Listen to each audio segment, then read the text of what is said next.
সময় বলা হয় গণহত্যা। আচ্ছা, এই যে মারা গেছে, হ্যাঁ মারা গেছে, সে সময় দুই চারজন লোক মারা যেতেও পারে, কিন্তু একটা যেভাবে ঢালাও ভাবে বলা হয় যে মারা গণহত্যা, গণহত্যা, এটা শব্দটা কি? গণহত্যা মানে কি? এটা বিরাট ব্যাপার। হাজার হাজার লোক মারা যায়, তার অর্থ হলো গণহত্যা। আর একটা সম্প্রদায়কে নিঃশেষ করার নাম হলে গণহত্যা। 30 জনেরও অধিক মানুষ মারা গেছে। কোথায়? না, কোথায় মারা গেছে? এই যে শাপলা চত্বরে 30 জনের অধিক লোক মারা গেছে, এই যে 30 জনের, তাইলে 30 জনের সারা বাংলাদেশে জিডি থাকবে 30টা, সারা বাংলাদেশে 30 জনের একটা কমপ্লেন থাকবে, কোথাও কোনো কমপ্লেন নাই আজও পর্যন্ত।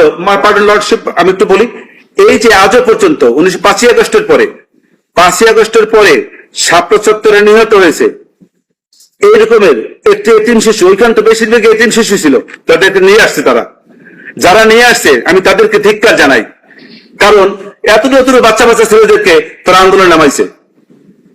এই এত নতুন বাচ্চা বাচ্চা ছেলেদেরকে আমি তো নিজে দেখেছি, সেটা আমার চোখে দেখা। সেই বাচ্চা ছেলেদেরকে কেন তারা এই রাস্তায় নামাইছে? এই যারা নামাইছে তারা বড় অপরাধ করেছে। অতটুকু বাচ্চা ছেলে কি বোঝে আন্দোলনের? না, আমি তো বাড়ি নাই, সেই এইখানেই বলতেছি। আমি তো মারছি তা বলছি না। মাননীয় লর্ডশিপ বলেছে 30 জনকে হত্যা করা হয়েছে। ধরে নিলাম 30 জন, 60 জন বাদ দিলাম। বাংলাদেশে, সারা বাংলাদেশে 5ই আগস্টের পরে এই শাপলা চত্বরের গণহত্যার প্রেক্ষাপটে 30 জন না, 5 জন লোক এসে একটা জিডি করেছে।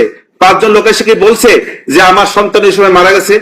সারা বাংলাদেশে কোনো একটা লোক বলেছে যে আমার এই 3 পুত্রটাকে আমি পাই নাই?